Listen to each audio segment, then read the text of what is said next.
আমার নাম রামকৃষ্ণ। আমি ফিজিওথেরাপি ছাত্র। আমার প্রশ্ন হলো, আল্লাহর আদম হাওয়াকে সৃষ্টি করার কি প্রয়োজন ছিল, অথবা এই বিশ্ব জগৎ এগুলো সৃষ্টি করে কি উপকার পাবেন? আমার দ্বিতীয় প্রশ্ন হলো, সবকিছুই কেউ সৃষ্টি করেছে, তাহলে ঈশ্বর তাকেও অবশ্যই কেউ সৃষ্টি করেছে। আল্লাহ শব্দটার অর্থ কি? ভাই 3টা প্রশ্ন করেছেন। প্রথম প্রশ্নটা, আল্লাহ কেন আদম হাওয়াকে সৃষ্টি করলেন, এই সৃষ্টি করার কারণটা কি? বিশ্বজগৎ সৃষ্টির কারণ কি? আল্লাহ সৃষ্টি করেছেন আদম আর হাওয়াকে, তারা দুজনে শান্তিতে থাকুন, যাতে করে মানুষ যাতে আসতে পারে। তারা আমাদের সবার পূর্বপুরুষ। পবিত্র কোরআনে সূরা হুজুরাতের 13 নম্বর আয়াতে উল্লেখ করা হয়েছে, ইয়া আইয়ুহান নাসু ইন্না খালাকনাকুম মিন যাকরিন ওয়া উনসা ওয়া জাআলনাকুম শুউবান ওয়া কাবাইলা লিতাআরাফু ইন্না আক্রামাকুম ইনদাল্লাহি আতকাকুম ইন্নাল্লাহা আলিমুন খাবীর।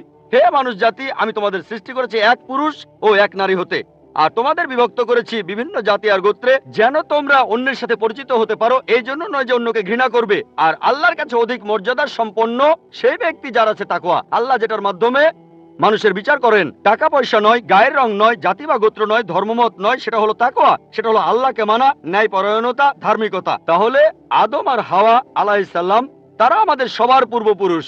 আপনারও পূর্বপুরুষ, আমারও পূর্বপুরুষ, সব মানুষের। সেজন্য আপনাকে ভাই বলে ডেকেছি। ভাই, সব মানুষ ভাই ভাই। আল্লাহ বলেছেন ইয়া আইয়ুহান নাস, হে মানুষ জাতি। আর পবিত্র কোরআনে সূরা ইসরার 70 নম্বর আয়াতে উল্লেখ করা হয়েছে, ওয়া লাকাদ কাররামনা বানি আদামা। আল্লাহ তাআলা মর্যাদা দিয়েছেন সব আদম সন্তানকেই।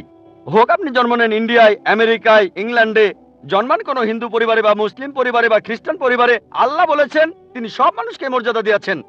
মানুষে জন্মালে আল্লাহ তাকে মর্যাদা দেবেন। সে হোক আপনার নাম জাকির, আব্দুল্লাহ, রামু, শঙ্কর, মানুষে জন্মালে আল্লাহ মর্যাদা দেবেন।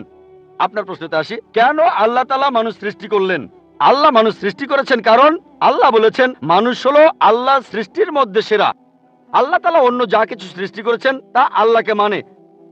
ফেরেশতা সৃষ্টি করেছেন, আল্লাহ যে আদেশই দেন ফেরেশতাগণ সে আদেশ পালন করেন, তাদের নিজস্ব ইচ্ছা নেই। মানুষ হলো আল্লাহ তাআলার এমন এক সৃষ্টি যার নিজের ইচ্ছা আছে।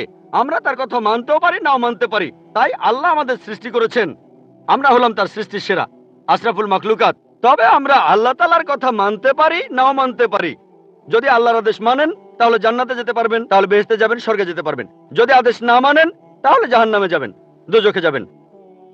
তাহলে এই জীবনটা পরকালের জন্য পরীক্ষা। পবিত্র কোরআনে সূরা মুলকে 2 নম্বর আয়াতে উল্লেখ করা হয়েছে, আল্লাহ জি খালাকাল মাউতা ওয়া হায়াতা। আল্লাহ তাআলা সৃষ্টি করেছেন জীবন ও মৃত্যু তোমাদের পরীক্ষা করার জন্য। তাহলে এই জীবনটা হলো পরকালের জন্য পরীক্ষা। তাহলে আল্লাহ মানুষ সৃষ্টি করেছেন। আর আল্লাহ বলেছেন সূরা জারিয়াতের 56 নম্বর আয়াতে উল্লেখ করা হয়েছে, ওয়ামা খালাকতুল জিন্না ওয়াল ইনসা ইল্লা লিয়াবুদুন। আমি সৃষ্টি করেছি জিন ও মানুষকে যেন তারা আমার ইবাদত করে। তাই আমাদের উচিত আল্লাহ তাআলার আদেশ নিষেধগুলো মেনে চলা। তাহলে আমরা আল্লাহ সুবহানাহু ওয়া তাআলার অন্যরকম সৃষ্টি যার নিজস্ব ইচ্ছা আছে। আমরা আল্লাহ তাআলার আদেশ মানতে পারি, আবার নাও মানতে পারি। অন্যান্য সকল সৃষ্টি যেমন তারা, গাছ, পাহাড়, পবিত্র কোরআন বলছে তারা আল্লাহ তাআলাকে সিজদা করে, তার সামনে নতজানু হয়, আল্লাহকে মানে। আমাদের স্বাধীন ইচ্ছা আছে, আল্লাহ আমাদের এই স্বাধীন ইচ্ছা দিয়েছেন। এই স্বাধীন ইচ্ছা নিয়ে যদি আল্লাহকে মানেন আপনি তাহলে ফেরেশতাদের উপরে চলে যাবেন। আর যদি আল্লাহ তাআলাকে না মানেন তখন হবেন শয়তানের সহযোগী। আল্লাহ আমাদের সৃষ্টি করেছেন পরকালের পরীক্ষার জন্য। আপনার দ্বিতীয় প্রশ্নে আসি, সবকিছুর একটা স্রষ্টা আছে, আল্লাহকে বানিয়েছে কে? যদি কেউ বলে সবকিছুরই একটা স্রষ্টা আছে, কথাটা ঠিক নয়। সব সৃষ্ট জিনিসের স্রষ্টা আছে।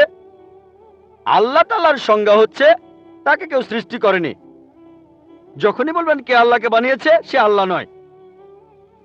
আল্লাহ তাআলার সংজ্ঞা হচ্ছে তিনি সৃষ্টি হননি। ধরেন এক লোক আপনাকে বলল যে ভাই, আমার বন্ধু জন, সে হাসপাতালে ভর্তি হয়েছে, সে একটা বাচ্চার জন্ম দিয়েছে। বলতে পারবেন এই বাচ্চাটা ছেলে না মেয়ে? বলতে পারবেন? চেষ্টা করেন, দেখেন। পারবেন না কেন? ছেলে না মেয়ে? হ্যাঁ না। ধরেন ভাই জন, সে হাসপাতালে ভর্তি হয়েছে, সে একটা বাচ্চার জন্ম দিল। এই বাচ্চাটা ছেলে না মেয়ে? আপনি বলতে পারবেন? না। না। 50% চান্স ছেলে না মেয়ে। লোকজন সবাই হাসছে কেন? বলতে পারবেন? পারবেন না কেন? যে উত্তরই বলেন সেটা কি ঠিক হবে? চেষ্টা করে দেখেন, যে বাচ্চাটা জন্মালো সে কি ছেলে না মেয়ে? চেষ্টা করেন। মেয়ে। মেয়ে। ভাই, পুরুষ লোক কি বাচ্চার জন্ম দিতে পারে? হ্যাঁ, এখানে আপনি ভুল করেছেন। একইভাবে ভুল করেছেন যখন বললেন কে আল্লাহকে বানিয়েছে। পুরুষ লোক কোনো বাচ্চার জন্ম দিতে পারে না, তাহলে তো মেয়ে বা ছেলে হওয়ার প্রশ্নই আসে না। এখন কি আপনি বুঝতে পেরেছেন? হ্যাঁ, বুঝতে পেরেছেন, এই তো ভালো। পুরুষ লোক কোনো বাচ্চার জন্ম দিতে পারে না, তাহলে তো ছেলে বা মেয়ে হওয়ার কোনো প্রশ্নই আসে না। যখন প্রশ্ন করলেন কে আল্লাহকে সৃষ্টি করেছে, আল্লাহর সংজ্ঞা হচ্ছে, ঈশ্বরের সংজ্ঞা হচ্ছে তিনি সৃষ্টি হননি। যখনই বলবেন কে আল্লাহকে বানিয়েছে, সে আল্লাহ নয়। ওয়ালাম ইয়াকুল্লাহু কুফুয়ান আহাদ, তার সমতুল্য কেউ নেই। এবারে আপনার শেষ প্রশ্নটাতে আসে, আল্লাহকে আল্লাহকে সবচেয়ে সেরা সংজ্ঞাটা আছে পবিত্র কোরআনের সূরা ইখলাসে 1 নম্বর থেকে 4 নম্বর আয়াতে উল্লেখ করা হয়েছে। এখানে বলা হয়েছে যে কুল হুয়াল্লাহু আহাদ, বলো তিনি আল্লাহ এক অদ্বিতীয়, আল্লাহুস সামাদ, তিনি অবিনশ্বর চিরস্থায়ী, লাম ইয়ালিদ ওয়া লাম ইউলাদ, তিনি জন্ম নেননি, কাউকে জন্ম দেননি, ওয়া লাম ইয়াকুল্লাহু কুফুয়ান আহাদ, তার সমতুল্য কেউ নেই। এই হলো 4 লাইনের সংজ্ঞা আল্লাহ সুবহানাহু ওয়া তাআলার। যদি কোনো মানুষ, যদি কেউ বলে যে অমুক লোকটা আল্লাহ, সেই লোক যদি এই 4টা শর্ত পূরণ করতে পারে, আমাদের মুসলিমদের কোনো আপত্তি থাকবে না সেই লোককে আল্লাহ বলে মেনে নিতে। 4 লাইনের সংজ্ঞা, এটাই হলো ধর্মের লিটমাস টেস্ট। আল্লাহ তাআলার সংজ্ঞা প্রথমটা হলো কুল হুয়াল্লাহু আহাদ, বলো তিনি আল্লাহ এক অদ্বিতীয়, আল্লাহুস সামাদ, আল্লাহ অবিনশ্বর চিরস্থায়ী, লাম ইয়ালিদ ওয়া লাম ইউলাদ, তিনি জন্ম নেননি, কাউকে জন্ম দেননি, ওয়া লাম ইয়াকুল্লাহু কুফুয়ান আহাদ, তার সমতুল্য কেউ নেই। যদি হিন্দু ধর্মগ্রন্থগুলো পড়েন, সেখানেও একই রকম কথা বলা হয়েছে, কুল হুয়াল্লাহু আহাদ। এটা পাবেন আপনাদের ছান্দোগ্য উপনিষদে 6 নম্বর অধ্যায় 2য় অনুচ্ছেদের 1ম পরিচ্ছেদে, এক কামে বিদিতাম, ঈশ্বর মাত্র একজন, দ্বিতীয় কেউ নেই। দ্বিতীয় টেস্ট আল্লাহুস সামাদ, আল্লাহ অবিনশ্বর চিরস্থায়ী। ভগবদ গীতা 10 অধ্যায়ে 3 অনুচ্ছেদ বলছে, আমাকে বলা হয় এই বিশ্ব জগতের প্রভু, আমি জন্ম নেইনি, কোনো শুরু নেই। তৃতীয় টেস্ট লাম ইয়ালিদ ওয়া লাম ইউলাদ, তিনি জন্ম নেননি, কাউকে জন্ম দেননি। আর শ্বেতাক্ষেত্র উপনিষদে আছে 6 নম্বর অধ্যায়ের 9 অনুচ্ছেদে, নাচাই সাকাসিদ জানিতা নাচা দীপা, ঈশ্বরের কোনো প্রভু নেই, তার কোনো বাবা মা নেই, মহান ঈশ্বরের কোনো বাবা নেই, তার কোনো মা নেই। তারপর ওয়ালাম ইয়াকুল্লাহু কুফুয়ান আহাদ, তার সমতুল্য কেউ নেই। আর শ্বেতাক্ষেত্র উপনিষদে বলা হয়েছে 4 নম্বর অধ্যায়ের 19 অনুচ্ছেদে আছে। এছাড়াও যজুর্বেদ 32 অধ্যায়ের 3 অনুচ্ছেদে বলা হয়েছে, নাতাস্তি প্রতিমা আস্তি, মহান ঈশ্বরের কোনো প্রতিমা নেই, কোনো মূর্তি নেই, কোনো ছবি নেই, কোনো ফটোগ্রাফ নেই, কোনো ভাস্কর্য নেই। এটা কে বলেছে? যজুর্বেদ 32 অধ্যায় 3য় অনুচ্ছেদ বলেছে একই কথা, ওয়ালাম ইয়াকুল্লাহু কুফুয়ান আহাদ। যদি কেউ বলে যে অমুক লোকটা হচ্ছে আল্লাহ, যদি সেই লোকে 4টা শর্ত পূরণ করে, আমরা মুসলিমরা কোনো রকম আপত্তি ছাড়াই সেই লোককে আল্লাহ বলে মেনে নেব। যেমন ধরেন, কিছু লোক বলে ভগবান রজনীশ হলেন মহান ঈশ্বর। একবার প্রশ্নোত্তর পর্বে এক হিন্দু আমাকে বলেছিলেন, আমরা ভগবান রজনীশকে ঈশ্বর বলে মানি না। আমি কখনোই বলিনি হিন্দুরা ভগবান রজনীশকে ঈশ্বর বলে মানে, আমি বলেছি কিছু লোক তাকে ঈশ্বর বলে মানে। আসুন দেখি রজনীশকে আমরা টেস্ট করি। প্রথম টেস্ট হলো কুল হুয়াল্লাহু আহাদ, বলো তিনি আল্লাহ এক অদ্বিতীয়। রজনীশ কি এক অদ্বিতীয়? সেই কি একমাত্র লোক যে নিজেকে ঈশ্বর দাবি করেছে? এরকম অনেক মানুষই ছিল, আর এই দেশে হাজার হাজার লোক নিজেকে ঈশ্বর দাবি করেছে, রজনীশ একমাত্র নয়। তবে রজনীশ ভক্তরা বলে না না, উনি একটু আলাদা। এবারে পরের টেস্টে দেখি, আল্লাহুস সামাদ, আল্লাহ অবিনশ্বর চিরস্থায়ী। রজনীশ কি অবিনশ্বর চিরস্থায়ী? আমরা তার জীবনী থেকে জানি, তার আত্মজীবনী থেকে, রজনীশ ভুগছিলেন অ্যাজমা, ডায়াবেটিস আর পিঠের ব্যথায়। চিন্তা করেন, মহান ঈশ্বরের হয়েছে অ্যাজমা, ডায়াবেটিস, পিঠের ব্যথা। তৃতীয় টেস্ট লাম ইয়ালিদ ওয়া লাম ইউলাদ, তিনি জন্ম নেননি, কাউকে জন্ম দেননি। ভগবান রজনীশ জন্মেছিলেন মধ্যপ্রদেশে, তার বাবা মাও ছিলেন। 1981 সালে তিনি আমেরিকায় গেলেন, ইউএসএ। তখন হাজারো আমেরিকান তার ভক্ত হয়ে গেল। তারপরে আমেরিকার অরেগন প্রদেশে তিনি বানালেন একটা সেন্টার, আর তার নাম দিলেন রজনীশপুরম, তার গ্রাম। পরবর্তীতে আমেরিকান সরকার তাকে অ্যারেস্ট করে কারাবন্দী করে রাখলো। রজনীশ বলতো যে আমেরিকান সরকার তাকে স্লো পয়জনিং করেছে। চিন্তা করেন, মহান ঈশ্বরকে স্লো পয়জনিং করা হয়েছে। 1985 সালে আমেরিকান সরকার তাকে বের করে দিলে সে ইন্ডিয়ায় চলে আসে। তারপর এখানে পুনায় সে আরেকটা সেন্টার খুললো, আর তার নাম দেওয়া হলো ওশো কমিউন। যদি রজনীশের সমাধির কাছে কখনো যান, তার সমাধির উপরে লেখা আছে ভগবান রজনীশ ওশো কখনো জন্মাননি, কখনো মরেননি, তবে পৃথিবীতে ভ্রমণ করেছেন 1931 সালের 11 ডিসেম্বর থেকে 1990 সালের 31শে জানুয়ারি পর্যন্ত। কখনো জন্মাননি, কখনো মরেননি, তবে পৃথিবীতে ভ্রমণ করেছেন 1931 সালের 11 ডিসেম্বর থেকে 1990 সালের 31শে জানুয়ারি পর্যন্ত। তার সমাধিতে এটা লিখতে ভুলে গেছে যে পৃথিবীর 21টা দেশ তাকে ভিসা দেয়নি। মহান ঈশ্বর আসলেন এই পৃথিবীতে, পৃথিবী ঘোরার জন্য, বিভিন্ন দেশে যাওয়ার জন্য তার নাকি ভিসাও লাগে। তখন গ্রিসের আর্কবিশপ বলেছিলেন, যদি রজনীশকে এই দেশ থেকে তাড়িয়ে না দেওয়া হয়, আগে তার ঘর পোড়াবো, তারপর ভক্তদের ঘর পোড়াবো। শেষ টেস্ট ওয়ালাম ইয়াকুল্লাহু কুফুয়ান আহাদ। পরীক্ষাটা এতই কঠিন যে একমাত্র আল্লাহ ছাড়া কেউই পাশ করবে না। যখনই আল্লাহর সাথে কারো তুলনা করবেন, সে আল্লাহ নয়। ওয়ালাম ইয়াকুল্লাহু কুফুয়ান আহাদ। এখন ভগবান রজনীশ অন্য অনেক মানুষের মতো মুখে দাড়ি ছিল, একটা নাক, দুটো চোখ, দুটো কান, দুটো হাত। যখন আল্লাহর সাথে পৃথিবীর কোনো কিছুর তুলনা করবেন, সে আল্লাহ নয়। ওয়ালাম ইয়াকুল্লাহু কুফুয়ান আহাদ। যদি কেউ বলে যে আল্লাহ তাআলা হাজার গুণ বেশি শক্তিশালী, আপনারা কি শোয়ার্জনেগারের নাম শুনেছেন? এই লোকের নাম কখনো শুনেছেন? কখনো শুনেছেন তার নাম? এই লোক একটা সময় ছিল মিস্টার ওয়ার্ল্ড, মিস্টার ইউনিভার্স, পৃথিবীর সবচেয়ে শক্তিশালী লোক, বিশ্বজগতের সবচেয়ে শক্তিশালী লোক। যখনই আল্লাহকে তুলনা করবেন কোনো কিছুর সাথে, হোক সেটা আর্নল্ড শোয়ার্জনেগার, হোক সেটা দারা সিং, হোক সেটা কিং কং, হোক সেটা হাজার গুণ বা লক্ষ গুণ, যখনই আল্লাহর সাথে এই পৃথিবীর কোনো কিছুর তুলনা করবেন, সে আল্লাহ নয়। ওয়ালাম ইয়াকুল্লাহু কুফুয়ান আহাদ, তার সমতুল্য কেউ নাই। তাহলে এই হলো 4 লাইনের সংজ্ঞা আল্লাহ সুবহানাহু ওয়া তাআলার পবিত্র কোরআনে আছে। আপনি যে ঈশ্বরের পূজা করছেন, ভাই, সেই ঈশ্বরকে সূরা ইখলাস দিয়ে টেস্ট করুন। যদি তিনি পাশ করেন, তাহলে সত্যিকারের ঈশ্বর, তা না হলে নকল ঈশ্বর। ডক্টর জাকির নায়েক, আমার নাম জেরি থমাস। আমি ওসমানিয়া ইউনিভার্সিটির সাংবাদিকতার উপর রিসার্চ করছি। আমরা কয়েকজন বন্ধু মিলে একটা ওয়েবসাইট খুলেছি, সাক্ষীটাইম.com।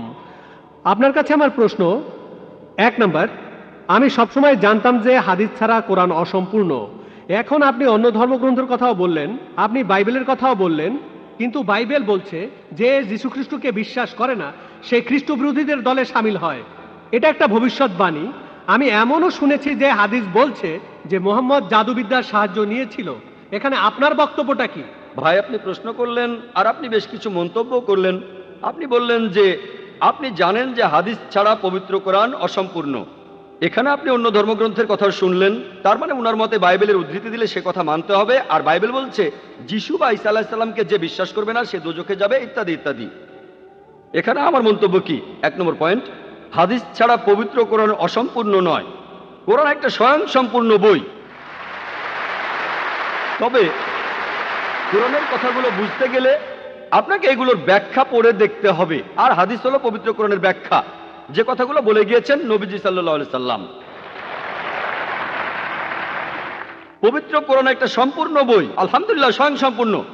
তবে আপনি যদি সেগুলো আরো বিস্তারিতভাবে জানতে চান, তখন আপনি পড়বেন যে কথাগুলো বলে গিয়েছেন নবীজি মুহাম্মদ সাল্লাল্লাহু আলাইহি সাল্লাম। আমরা বলি সহিহ হাদিস। একটা কথা বলি, অন্যান্য ধর্মগ্রন্থের উদ্ধৃতি দিয়েছি, তার মানে এই না আমি মানি যে অন্যান্য ধর্মগ্রন্থও আল্লাহর বাণী। প্লিজ আমাকে ভুল বুঝবেন না। আমি এখানে কোরআনের কথা মতো কাজ করেছি। আল্লাহ পবিত্র কোরআনে বলেছেন, সূরা ইমরানের 64 নম্বর আয়াতে উল্লেখ করা হয়েছে, তাআলা ইলা কালিমাতিন সাওয়াইন বাইনানা ওয়া বাইনাকুম, এসো সেই কথায় যাহা আমাদের ও তোমাদের মধ্যে এক। আমি সাদৃশ্যের কথা বলছি। পবিত্র কোরআনে সূরা রাদের 38 নম্বর আয়াতে উল্লেখ করা হয়েছে, ওয়ালিকুল্লি কওমিন হাদ, প্রত্যেক যুগে আমি কিতাব নাজিল করেছি। আল্লাহ তাআলা অনেক কিতাব নাজিল করেছেন। পবিত্র কোরআনে 4টার নাম উল্লেখ করা হয়েছে, তাওরাত, জাবুর, ইনজিল এবং কোরআন। তাওরাত হলো সেই ওহী আসমানি কিতাব যেটা নাজিল হয়েছিল মুসা আলাইহিস সালামের উপর। জাবুর আরেকটা আসমানি কিতাব নাজিল হয়েছিল দাউদ আলাইহিস সালামের উপর। ইনজিল হলো সেই আসমানি কিতাব যেটা নাজিল হয়েছিল ঈসা আলাইহিস সালামের উপর। আর কোরআন হলো সর্বশেষ ও চূড়ান্ত আসমানি কিতাব, নাজিল হয়েছিল সর্বশেষ ও চূড়ান্ত নবী মুহাম্মদ সাল্লাল্লাহু আলাইহি সাল্লামের উপর। এখন আগের সবগুলো আসমানি কিতাব এসেছিল নির্দিষ্ট সম্প্রদায়ের মানুষের জন্য, আর সেই কিতাবের নির্দেশগুলো ছিল একটা নির্দিষ্ট সময়ের জন্য। তাই আল্লাহ তাআলা চাননি যে এই কিতাবগুলো অবিকৃত অবস্থায় থাকুক। কিন্তু কোরআন হলো সর্বশেষ আসমানি কিতাব। আল্লাহ কোরআনে বলেছেন, সূরা হিজরের 9 নম্বর আয়াতে উল্লেখ করা হয়েছে, আমি কোরআন অবতীর্ণ করেছি আর আমি সংরক্ষণ করে রাখব। কোরআন হলো একমাত্র ধর্মীয় গ্রন্থ পুরো পৃথিবীর মধ্যে যেটা এখনো অবিকৃত অবস্থায় আছে। শুধু আমি বলছি না, ধর্মের উপরে বিভিন্ন বিশেষজ্ঞরা বলছেন। তাদের একজন উইলিয়াম মুর, তিনি ইসলামের বিরুদ্ধে তীব্র সমালোচনা করতেন। তিনি খ্রিস্টান ছিলেন। 200 বছর আগে তিনি বলেছিলেন, আর কোনো ধর্মীয় গ্রন্থ নেই, আর কোনো ধর্মীয় গ্রন্থ নেই যেটা এখনো অবিকৃত অবস্থায় আছে 1200 বছরের বেশি সময় ধরে। এখন বললো 1400 বছরেরও বেশি। এই কোরআনের মতো তিনি খ্রিস্টান ছিলেন, ইসলাম ধর্মের তীব্র সমালোচক ছিলেন। তিনি সত্যি কথাটা স্বীকার করেছেন, কোরআন অবিকৃত অবস্থায় আছে। কিন্তু অন্যান্য সব ধর্মগ্রন্থ সেগুলোর কথা বদলে গেছে, এমনকি বাইবেলও। আমি বাইবেলকে আল্লাহ তাআলার বাণী বলে মানি না। আমরা মুসলিমরা বিশ্বাস করি সেই ওহীতে যেটা দেওয়া হয়েছিল ঈসা আলাইহিস সালামকে, ইনজিল। কিন্তু এখন আমরা যে বাইবেলটা দেখি, এই বইটা একটা মিশ্রণ। এখানে আল্লাহর বাণী থাকতে পারে, কোরআনের সাথে মিললে আমিও আপত্তি না করে মেনে নেব এটা আল্লাহর বাণী। এছাড়াও নবীদের বলা কথা আছে, এখানে ঐতিহাসিকদের বলা কথাও আছে। দুঃখের সাথে জানাচ্ছি, বাইবেলে পর্নোগ্রাফিও আছে। আমি উদ্ধৃতি দিতে পারবো না, আমি পারবো না। বাইবেলে আছে অনেক পরস্পর বিরোধী কথা, বৈজ্ঞানিক ভুল, গাণিতিক ভুল, সেগুলোর কথা এখানে বলছি না। আমি বিতর্ক করেছিলাম ডক্টর উইলিয়াম ক্যাম্বেলের সাথে। তিনি ইসলামের বিরুদ্ধে একটা বই লিখেছিলেন, Quran and Bible in the light of history and science. বলেছিলেন কোরআনে 30টা বৈজ্ঞানিক ভুল আছে। আমি আমেরিকায় গিয়েছিলাম, আমেরিকায় আমরা বিতর্ক করেছিলাম 2000 সালের 1 এপ্রিল, আর টপিক ছিল Quran and Bible in the light of science. তার সব অভিযোগের উত্তর আমি দিয়েছিলাম। তারপর আমি যখন বাইবেলের 38টা ভুলের কথা বললাম, তিনি সেগুলোর উত্তর দিতে পারেননি। পবিত্র কোরআনের সূরা বাকারার 79 নম্বর আয়াতে উল্লেখ করা হয়েছে, فويل للذين يكتبون الكتاب بأيديهم ثم يقولون هذا من عند الله ليشتروا به ثمنا قليلا فويل لهم مما كتبت أيديهم ويل لهم مما يكسبون। দুর্ভোগ তাদের যারা নিজ হাতে কিতাব রচনা করে আর বলে এটা আল্লাহর ওহী। উচ্চমূল্য পাওয়ার জন্য তারা এই কথা বলে, যা লিখেছে সেজন্য শাস্তি তাদের, যা উপার্জন করেছে সেজন্য শাস্তি তাদের। তাই বর্তমানের বাইবেল, হয়তো জানেন এই বাইবেল শব্দটা, এটা বাইবেলের মধ্যে কোথাও নেই। এটা এসেছে গ্রিক শব্দ বিবলস থেকে, অর্থাৎ অনেক বই মিলে একটা বই। আর বিশেষজ্ঞরা এখন বলেন এই বাইবেল লিখেছে অনেকজন লেখক, আমি বলছি না, খ্রিস্টান বিশেষজ্ঞরা। তাই বর্তমানের বাইবেলকে আমি আল্লাহর বাণী বলে মনে করি না। একইভাবে যদি জিজ্ঞেস করেন আমি বেদকে আল্লাহর বাণী বলে মনে করি কিনা, বৌদ্ধ ধর্মগ্রন্থগুলোকে আল্লাহর বাণী বলে মনে করি কিনা, পারসি ধর্মগ্রন্থগুলোকে আল্লাহর বাণী বলে মানি কিনা, আমি এখন বলবো হতে পারে আল্লাহর বাণী, নাও হতে পারে আল্লাহর বাণী।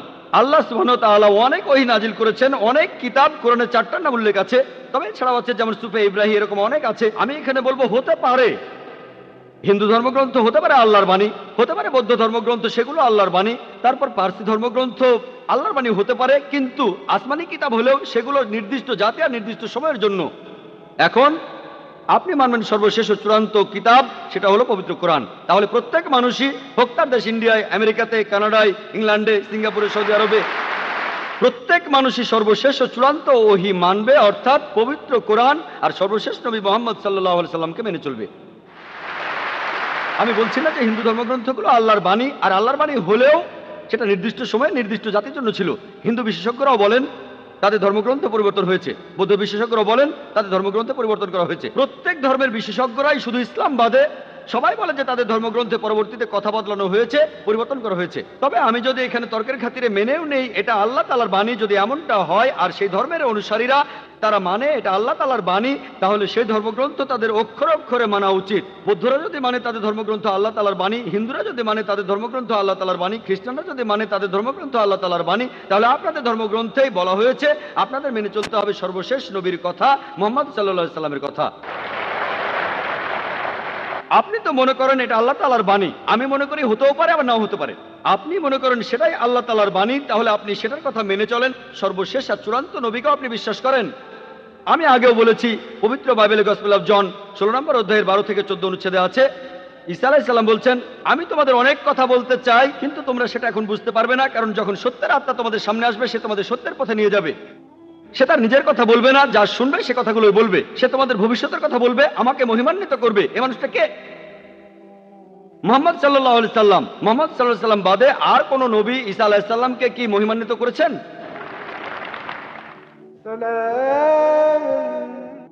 ঠিকই বলেছেন আপনি, যে ঈসা আলাইহিস সালামকে অস্বীকার করবে সে নরকে যাবে। আপনি বললেন এই কথা, আমি আপনার সঙ্গে একমত। সেই মুসলিম আসলে মুসলিম না যে ঈসা আলাইহিস সালামকে বিশ্বাস করে না। আমরা এখানে বলি আলাইহিস সালাম, আপনি শুধু বললেন যিশু। আমি পারি না, আমাকে বলতে হবে আলাইহিস সালাম যদি ইসলামের প্রতিনিধিত্ব করি। যদি আমি এই আলাইহিস সালাম শব্দটা না বলি আমাকে বের করে দেওয়া হবে। অনভিজ্ঞ লোক এটা করতে পারে, আমাকে বলতেই হবে আলাইহিস সালাম। তাহলে সেই মুসলিম আসলে মুসলিম না যে ঈসা আলাইহিস সালামকে বিশ্বাস করে না। আমরা মানি যে ঈসা আলাইহিস সালাম হচ্ছেন আল্লাহ সুবহানাহু ওয়া তাআলার প্রেরিত রাসূল। বিশ্বাস করি তিনি অলৌকিকভাবে জন্মেছিলেন কোনো পুরুষের হস্তক্ষেপ ছাড়াই, যেটা অনেক আধুনিক খ্রিস্টানি বিশ্বাস করে না। আমরা মানি যে তিনি আল্লাহর আদেশে মৃত মানুষকে জীবিত করেছিলেন। আমরা মানি যে তিনি আল্লাহর আদেশে জন্মান্ধ কুষ্ঠরোগীদের সুস্থ করেছিলেন। মুসলিম আর খ্রিস্টানরা এখানে এক। তবে আমি জানি আপনি কি বোঝাচ্ছেন। আপনি যখন বললেন যীশু খ্রিস্টকে বিশ্বাস করা, তার মানে কি বুঝিয়েছেন? যে তিনি ঈশ্বর, তাই না? ওনার মাইক্রোফোনটা অন করেন। যিশুকে বিশ্বাস করা বলতে কি বোঝাচ্ছেন? নবী হিসেবে বিশ্বাস করা? যিশুর এই কথাটা বিশ্বাস করি, আমি সত্য আর জীবনের একমাত্র পথ। এ কথার মানে কি? এর মানে যীশু খ্রিস্ট হলেন ঈশ্বর। ভাই এবারে বাইবেলের উদ্ধৃতি দিলেন, জনে আছে এই কথাটা। আমি আপনাকে রেফারেন্সটা বলছি, রেফারেন্সটা আমি বলছি, সমস্যা নেই। রেফারেন্সটা কি? জনের 14 নম্বর অধ্যায়। আপনিই বললেন। অনুচ্ছেদ? আমাকে বাইবেল দেখে বলতে হবে। জনের 14 অধ্যায়ের 16 অনুচ্ছেদ, ঠিক 16 আছে? নম্বর না, 6 নম্বর অনুচ্ছেদ, 16 নম্বর না। সরি মিস্টার নায়েক, আমাকে বাইবেল শেখানো লাগবে না। আমরা আপনার ভুল ব্যাখ্যাগুলো শুনে আমাদের ওয়েবসাইটে সেটার উত্তর দেব। ভালো কথা ভাই, আপনি উদ্ধৃতি দিচ্ছেন, আপনার ব্যাগে তো বাইবেল আছে তাই না? ব্যাগ থেকে বাইবেলটা বের করে দেখেন, এটা গসপেল অফ জনের 14 নম্বর অধ্যায় 6 নম্বর অনুচ্ছেদ, 16 নম্বর না।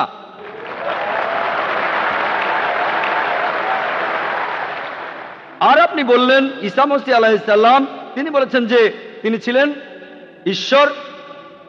আপনার প্রশ্নতে পরে আসছি, প্রশ্নের উত্তরটা দেওয়ার আগে আমি একটা কথা বলে নিই। আমি বাইবেল পড়েছি, গোটা বাইবেলের মধ্যে পরিষ্কারভাবে বলা এমন একটা কথাও নেই যেখানে যিশু বা ঈসা আলাইহিস সালাম নিজে বলেছেন আমি ঈশ্বর আর আমার উপাসনা করো। যদি কোনো খ্রিস্টান আমাকে দেখাতে পারেন গোটা বাইবেলের মধ্যে পরিষ্কারভাবে বলা মাত্র একটি কথা যে ঈসা আলাইহিস সালাম নিজেই বলেছেন যে আমি ঈশ্বর আর আমার উপাসনা করো, তাহলে আমি ডক্টর জাকির নায়েক আজকেই খ্রিস্টান ধর্ম গ্রহণ করব। আমি অন্য মুসলিম ভাইদের পক্ষ থেকে এই কথা বলছি না, আমি আমার মাথাটা তরবারির তলে রাখছি। আমি বিভিন্ন ধর্মের উপর একজন ছাত্র। আপনি বাইবেল পড়েছেন আর আমিও পড়েছি বাইবেল। আপনি বললেন যে আপনাকে বাইবেল শেখানো লাগবে না। ঈসা আলাইহিস সালাম এই কথা নিজে বলেছেন, সত্যকে খোঁজো, সত্যই তোমাকে মুক্ত করবে। ইনশাআল্লাহ আজকে আপনি সত্য দেখবেন আর ইনশাআল্লাহ সত্য আপনাকে মুক্ত করবে। আমি কথাটা আবার বলছি, গোটা বাইবেলে পরিষ্কারভাবে বলা এমন একটা কথাও নেই যেখানে যিশু বা ঈসা আলাইহিস সালাম নিজেই বলেছেন আমি ঈশ্বর আর আমার উপাসনা করো। আপনারা যদি বাইবেল পড়েন, ঈসা আলাইহিস সালাম তার নিজের মুখেই বলেছেন, এটা আছে গসপেল অফ জন 14 নম্বর অধ্যায়ের 28 অনুচ্ছেদে, বলেছেন আমার পিতা আমার চাইতে মহান। গসপেল অফ জন 10 নম্বর অধ্যায়ের 29 অনুচ্ছেদ, আমার পিতা সবার চাইতে মহান। গসপেল অফ ম্যাথিউ 12 নম্বর অধ্যায়ের 28 অনুচ্ছেদ, ঈশ্বরের আত্মার সাহায্যে শয়তানকে তাড়িয়ে দেই। গসপেল অফ লুক 11 নম্বর অধ্যায়ের 20 অনুচ্ছেদ, আমি ঈশ্বরের আঙ্গুলের সাহায্যে শয়তানকে তাড়িয়ে দেই। গসপেল অফ জন 5 নম্বর অধ্যায়ের 30 অনুচ্ছেদ, আমি আমার নিজের থেকে কিছুই করতে পারি না, আমি এখানে বিচার করি আর আমার বিচার সঠিক, কারণ আমি আমার ইচ্ছায় কাজ করি না, আমার পিতার ইচ্ছায় কাজ করি। যদি কেউ বলে সে আল্লাহর ইচ্ছা মতো কাজ করে, সে একজন মুসলিম। ঈসা আলাইহিস সালাম একজন মুসলিম, তিনি নিজেকে ঈশ্বর বলেননি। বুক অফ অ্যাক্টসে পরিষ্কার বলা আছে 2 নম্বর অধ্যায়ের 22 অনুচ্ছেদ, বলা হয়েছে হে ইসরায়েলের সন্তানেরা একথা শোনো, নাজারেত শহরের যিশু ঈশ্বর প্রেরিত একজন পুরুষ তোমাদের মাঝে, সে অনেক অলৌকিক কাজ করবে, সেগুলো তাকে ঈশ্বর করাবেন, তোমরা তার সাক্ষী থাকবে। ঈশ্বর প্রেরিত একজন পুরুষ তোমাদের মাঝে, সে অনেক অলৌকিক কাজ করে দেখাবে, ঈশ্বর তাকে দিয়ে করাবেন আর তোমরা তার সাক্ষী থাকবে। তাই বাইবেল স্পষ্ট করে বলছে যে ঈসা আলাইহিস সালাম ছিলেন একজন মানুষ, তিনি আল্লাহ তাআলার প্রেরিত একজন রাসূল, কিন্তু আল্লাহ নন। গোটা বাইবেলের মধ্যে পরিষ্কারভাবে এমন একটা কথাও নেই যেখানে ঈসা আলাইহিস সালাম নিজেই বলেছেন যে আমি ঈশ্বর আমার উপাসনা করো। আপনি একটা উদ্ধৃতি দিয়ে সেটা প্রমাণ করতে চাইলেন যে গসপেল অফ জন 14 নম্বর অধ্যায়ের 6 অনুচ্ছেদে বলা হয়েছে যিশু বা ঈসা আলাইহিস সালাম নিজেই বলেছেন আমি সত্য আর জীবনের একমাত্র পথ, আমাকে ছাড়া আমার পিতার কাছে কেউ যেতে পারবে না। এখানে প্রসঙ্গ ছাড়া উদ্ধৃতি দিচ্ছেন। লোকজন পবিত্রকরণের আয়াত নিয়ে প্রসঙ্গ ছাড়া উদ্ধৃতি দেয় দুর্নাম করতে। একইভাবে খ্রিস্টান মিশনারিরা বাইবেলের প্রসঙ্গ ছাড়া উদ্ধৃতি দেয়। আপনাকে একটা সত্য কথা বলি, আপনার বাইবেলটা খোলেন, যদি সন্দেহ থাকে বাইবেলটা খোলেন, প্রসঙ্গ জানতে 1 নম্বর অনুচ্ছেদটা পড়েন। গসপেল অফ জন 14 নম্বর অধ্যায়ের 1 অনুচ্ছেদ বলছে যে তোমরা ভয় পাচ্ছ কেন? যিশু বা ঈসা আলাইহিস সালাম বলছেন যদি তোমরা ঈশ্বরকে বিশ্বাস করো তাহলে আমাকে বিশ্বাস করো। আমার পিতার রাজ্যে অনেক প্রাসাদ আছে, আমি সেখানে গিয়ে তোমাদের জন্য জায়গা তৈরি করব। আমি যখন যাব আমি তখন বলবো। শিষ্যরা বলল আপনি কোথায় যাবেন? তোমরা জানো না আমি কোথায় যাব? তারা বলল না। তখন শিষ্যরা বলল যে আমাদের পথ দেখান, আপনি যেখানে যাবেন। তখন যিশু ঈসা আলাইহিস সালাম বললেন আমি সত্য আর জীবনের একমাত্র পথ। শিষ্যরা তখন বলল ঈসা আলাইহিস সালামকে যে আমাদের সেই পথ দেখান। ঈসা আলাইহিস সালাম তখন বললেন আমি সত্য আর জীবনের একমাত্র পথ, আমাকে ছাড়া আমার পিতার কাছে কেউ যেতে পারবে না। আমরা মানি যে নবীগণ যখন এসেছিলেন প্রত্যেক নবী ছিলেন সত্য আর জীবনের দেখানো পথ, সেই নবীদের ছাড়া কোনো মানুষই আল্লাহর কাছে যেতে পারতো না। আর যীশু খ্রিস্টের সময়ে আমি বাইবেলের কথা মানছি, যিশু বা ঈসা আলাইহিস সালাম তিনিই ছিলেন সত্য আর জীবনের একমাত্র পথ। যীশু খ্রিস্টের শিক্ষা ছাড়া কোনো মানুষই তখন আল্লাহর কাছে যেতে পারতো না। মুসা নবীর সময়ে তিনি ছিলেন সত্য আর জীবনের পথ, মুসা আলাইহিস সালামের শিক্ষা ছাড়া কোনো মানুষই আল্লাহর কাছে যেতে পারতো না। এখন দেখেন ঈসা আলাইহিস সালাম নিজেই বলেছেন আমি তোমাদের অনেক কথা বলতে চাই, শিষ্যদের বলছেন, এটা আছে গসপেল অফ জন 16 নম্বর অধ্যায়ের 12 থেকে 14 অনুচ্ছেদে, আমি তোমাদের অনেক কথা বলতে চাই কিন্তু তোমরা সেগুলো এখন বুঝবে না, কারণ যখন সেই সত্যের আত্মা আসবে সে তোমাদের সত্যের পথে নিয়ে যাবে। সে তার নিজের কথা বলবে না, যা শুনবে সে কথাই বলবে, সে তোমাদের ভবিষ্যতের কথা বলবে, আমাকে মহিমান্বিত করবে। আর এখন দেখবেন, ভালো করেই দেখবেন যে নবীজি মুহাম্মদ সাল্লাল্লাহু আলাইহি সাল্লাম তিনি সত্য আর জীবনের একমাত্র পথ। মুহাম্মদ সাল্লাল্লাহু আলাইহি সাল্লাম যা শিখিয়েছেন সেগুলো ছাড়া কেউ আল্লাহর কাছে যেতে পারবে না।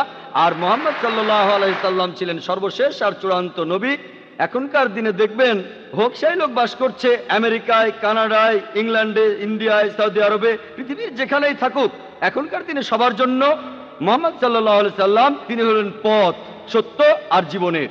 মোহাম্মদ সাল্লাল্লাহু আলাইহি সাল্লাম যা শিখিয়েছেন সেগুলো ছাড়া কেউ আল্লাহর কাছে যেতে পারবে না।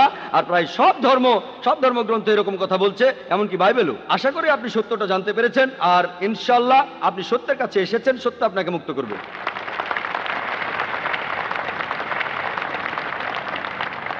এবারের প্রশ্ন মহিলাদের মধ্য থেকে। কোনো অমুসলিম বোন প্রশ্ন করতে চাইলে তিনি মাইকের সামনে এসে প্রশ্ন করতে পারেন। গুড ইভিনিং স্যার, আমি পেশায় একজন শিক্ষিকা।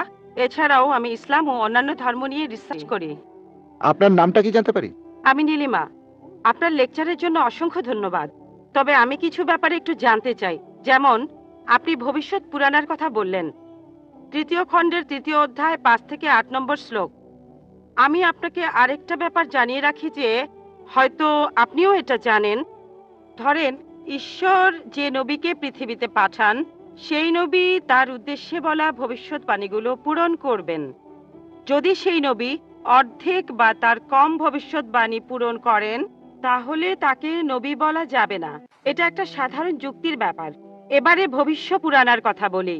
আপনি সেই ম্লেচ্ছ নেতার কথা বললেন আর বললেন তিনি নবী মোহাম্মদ ছাড়া আর কেউ নন। আচ্ছা, আমি আপনার কথার প্রথম অংশটা মেনে নিচ্ছি, কিন্তু পরের অংশটা আপনি ব্যাখ্যা করে বলেননি। এখন আপনাকে বলি, ম্লেচ্ছ একটা সংস্কৃত শব্দ, আর সংস্কৃত ডিকশনারি অনুযায়ী ম্লেচ্ছ শব্দটার অর্থ অনার্য অথবা পাপী অথবা খারাপ লোক। ম্লেচ্ছ শব্দটার এই 3টা অর্থ হয়। তাহলে কি বলা যায় মোহাম্মদ ছিল পাপী অথবা খারাপ লোক? আরেকটা ব্যাপার হলো, এই ভবিষ্যৎবাণীর দ্বিতীয় শর্তটা, সেটা হলো তিনি একটা মরুস্থলে জন্মাবেন। মরুস্থল এর অর্থ মৃতদের স্থান, কারণ মরু শব্দটা এসেছে সংস্কৃত মৃ থেকে, যার অর্থ মৃত্যু। তাই এখানে অবশ্যই আরবের মরুভূমির কথা বলা হচ্ছে না, কারণ সেটা ছিল অনুর্বর ভূমি আর যুদ্ধক্ষেত্র। এরপরে আমি 3 নম্বর পয়েন্টে আসছি। এই ভবিষ্যৎবাণীতে বলা হয়েছে যে এই ম্লেচ্ছ নেতা তিনি গোসল করেন পঞ্চগাভিয়া আর গঙ্গা নদীতে। আর এটা আমরা সবাই জানি যে গঙ্গা নদী, এই নদীটা আরবে নয়, গঙ্গা নদী রয়েছে ইন্ডিয়ায়। এটা পৃথিবীর সবাই জানে। এবার পঞ্চগাভিয়ায় গোসল করা সম্পর্কে বলি। পঞ্চগাভিয়া মানে গরু থেকে উৎপন্ন 5টা উপাদান।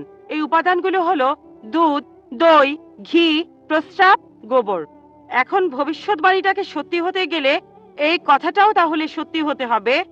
আপনি কি আমাকে পবিত্র কোরআনের এমন কোনো আয়াত দেখাতে পারেন যেখানে বলা আছে যে মোহাম্মদ গোসল করেছিল গঙ্গার জলে বা সেই 5টা উপাদান দিয়ে, অর্থাৎ দুধ, দই, ঘি, প্রস্রাব আর গোবর? তাহলে আজকে ইসলাম গ্রহণ করব। Thank you sir.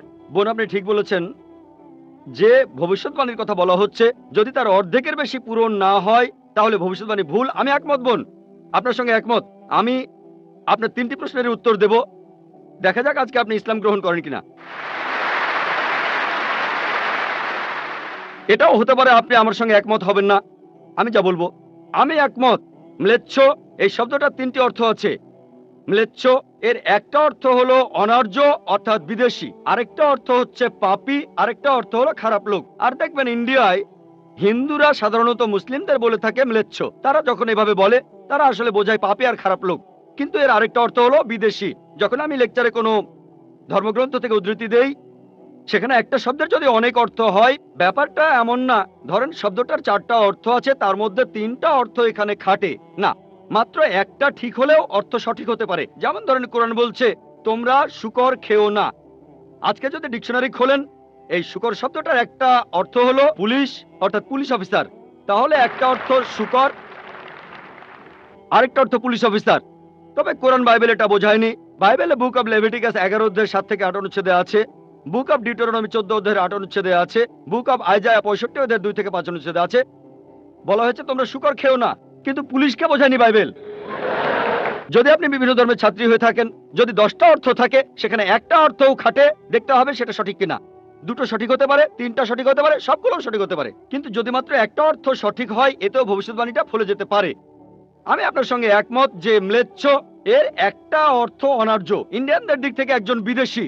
আর আমি আমার লেকচারে তখন বলেছিলাম ম্লেচ্ছ শব্দের অর্থ হচ্ছে বিদেশি। আর আপনি ভুল পথে গিয়ে বলছেন এখানে ম্লেচ্ছ মানে হচ্ছে পাপী। আপনি আসলে এখানে ভুল বুঝেছেন বোন। যদি আপনি বলেন কোরআন আর বাইবেল বলছে পুলিশদের খেও না, তার মানে আপনি বিভিন্ন ধর্মের উপর ছাত্রী নন, আপনি তাহলে এক পেশে। একটা অর্থে যদি ভবিষ্যৎবাণীটা পূরণ হয়, আরেকটা কথা যদি সন্দেহ থাকে, আমি আরো 10টা পয়েন্টের কথা বলেছি, সবগুলোকে খণ্ডন করতে পারবেন না। আরেকটা বললেন মরুস্থল, এটার একটা অর্থ আমিও একমত, মৃতদের স্থান। তবে সংস্কৃতিতে মরুস্থল শব্দটার আরেকটা অর্থ হচ্ছে বালুময় স্থান। আপনি আজকে ডিকশনারি চেক করেন, সেখানে দেখবেন আমাদের ইসলামিক রিসার্চ ফাউন্ডেশনে এখানে সংস্কৃত ডিকশনারিও আছে। আমি বিভিন্ন ধর্মের উপরে ছাত্র, এটা মানছি যে একটা অর্থ হচ্ছে মৃতদের স্থান, আরেকটা অর্থ হচ্ছে বালুময় স্থান। কিন্তু ভুল অর্থটা আপনি নিচ্ছেন কেন? তাহলে তো আপনি ভুল পথে চলে যাবেন। যদি পারমুটেশন আর কম্বিনেশন গুলো দেখেন, অন্য যে পয়েন্টগুলো বলেছি সেগুলো পুরোপুরি সঠিক। এখানে আপনাকে সঠিক উত্তরটা বেছে নিতে হবে। তাহলে মরুস্থল শব্দটার একটা অর্থ হলো বালুময় স্থান বা মরুভূমি। আপনার তৃতীয় প্রশ্নতে আসি, আপনি ইসলাম গ্রহণ করবেন ইনশাল্লাহ। তৃতীয় প্রশ্নটা, আমি যে ভবিষ্যৎবাণীটার কথা বলেছি যে নবী মোহাম্মদ সাল্লাল্লাহু আলাইহি সাল্লাম পঞ্চগর্ভে গোসল করেছিলেন গঙ্গা নদীতে, এখানে বুঝে নিতে হবে যখন আমরা বলছি যে হিন্দুদের রীতি অনুযায়ী যে কেউ পঞ্চগর্ভে বা গঙ্গায় গোসল করবে তার অর্থ বিশুদ্ধ হবে। একটা অর্থ শারীরিকভাবে গঙ্গায় ডুব দিলেন, আমারও মনে হয় না নবীজি ইন্ডিয়া এসে গঙ্গায় ডুব দিয়েছিলেন। আরেকটা অর্থ বিশুদ্ধ হওয়া, তখন ব্যাখ্যা করিনি কারণ লেকচারটাই অনেক লম্বা ছিল। এই টপিকটা নিয়ে আমি সারাদিন কথা বলতে পারি, আমি এখানে খুব বিস্তারিত বলিনি। আমি প্রত্যেকটা ভবিষ্যৎবাণী নিয়েই আরো কয়েক মিনিট বলতে পারি, সব মিলিয়ে ঘন্টাখানিক বলতে পারবো। এখানে পঞ্চগর্ভে গোসল করা মানে হচ্ছে বিশুদ্ধ হওয়া। এখানে প্রসঙ্গটা বুঝতে হবে, শারীরিকভাবে গোসল করার অর্থ এখানে বলা হয়নি। আর আপনি গঙ্গার পানিতে ডুব দিলেই বিশুদ্ধ হয়ে যাবেন এমন কোনো নিশ্চয়তা নেই, বিশুদ্ধ না হওয়ার সম্ভাবনাই বেশি। এটা হচ্ছে হিন্দুদের রীতি অনুযায়ী বলা। তাই এখানে ভবিষ্যৎবাণীটা বলছে যে নবী মোহাম্মদ সাল্লাল্লাহু আলাইহি সাল্লাম পঞ্চগর্ভে গোসল করেছিলেন। তার মানে এই না যে তিনি এখানে এসেছিলেন, মানে হলো আল্লাহ তাআলা তাকে বিশুদ্ধ করেছিলেন। আমরা বিশ্বাস করি যে আল্লাহ তাআলার সকল নবী, সকলেই, হোক তিনি মুসা বা ঈসা আলাইহিস সালাম অথবা মুহাম্মদ সাল্লাল্লাহু আলাইহি সাল্লাম, তারা সকলেই ছিলেন মাসুম, তারা ছিলেন নিষ্পাপ, ছিলেন বিশুদ্ধ। তাহলে আল্লাহর সকল নবী, আল্লাহ যাদের পৃথিবীতে পাঠিয়েছিলেন, আমরা মানি যে তারা সকলেই নিষ্পাপ, সকলেই মাসুম, সকলেই বিশুদ্ধ। তাহলে আপনার উত্তরটাও পেলেন। আশা করি ইনশাআল্লাহ আপনি ইসলাম গ্রহণ করবেন বোন।